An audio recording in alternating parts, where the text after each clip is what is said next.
Deuxième jour de la mission de solidarité et participation politique de femmes en RD Congo, conduite par la co-présidente de Femmes Ouest Africa, Catherine Samba Panza. Tout a commencé par une séance de travail avec le bureau de la mission des Nations Unies pour la stabilité du Congo, conduite par sa secrétaire générale adjointe, Kim Bolduc. Par la suite, cette réunion avec un noyau de femmes politiques et celle de la société civile, en présence de la ministre du Genre, Enfants et Familles et présidente du comité technique spécialisé genre de l'Union africaine, Chantal Safoulo Poussa. Occasion pour les femmes congolaises d'apprécier à leur juste titre la problématique sur la participation politique de femmes congolaises dans les instances de prise de décision et d'exposer leur plaidoyer à transmettre aux autorités compétentes. Après les femmes politiques et celles de la société civile, Catherine Samba Panza et toute sa délégation, ainsi que la patronne du genre de la RDC, ont échangé avec le leader religieux. Au centre de leur discussion,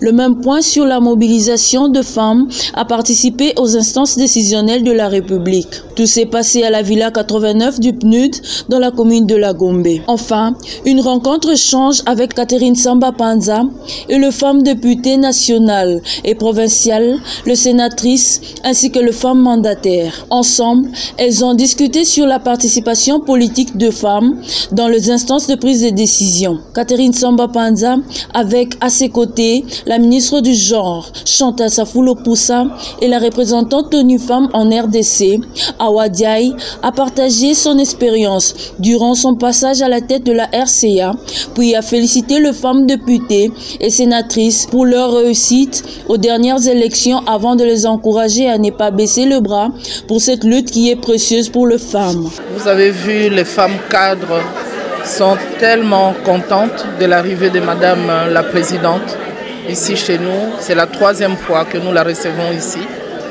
Et dans le cadre d'échanges d'expériences, nous pensons que cela augure des avancées dans la manière de soutenir les efforts de la RDC pour la promotion des droits des femmes, la promotion de la participation de la femme. Et c'est une bonne chose à travers l'ONU Femmes et à travers l'Union africaine. L'insécurité est en train de prendre encore de l'ampleur.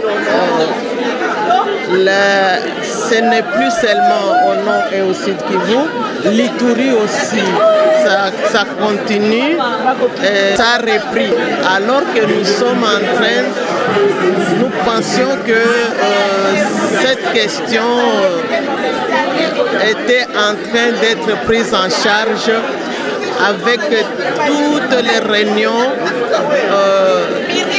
qui ont eu lieu et qui continuent à avoir lieu dans la région des Grands Lacs. C'est vrai que nous sommes encore loin parce qu'il y a vraiment un manque de volonté politique. Aujourd'hui au Parlement, il y a 16 groupes parlementaires et sur le 16, il n'y a qu'un seul groupe, AFDC Allié, qui est conduit par une femme. Alors que c'est un travail, on a fait des plaidoyers pour qu'il y ait plus de femmes, mais malheureusement, au moment des décisions, les hommes, comme d'habitude, ils prennent tout ce qu'ils peuvent prendre.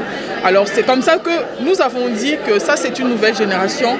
Voyons comment faire pour créer une véritable synergie pour puiser les autres et surtout les jeunes filles qui s'adonnent à la politique. Nous avons eu le temps d'échanger, nous les députés nationaux, les sénateurs et les femmes qui sont aux affaires, pour voir comment nous allons mener des synergies ensemble afin que les 30% qui nous sont proposés au niveau de la Constitution puissent être réellement appliqués.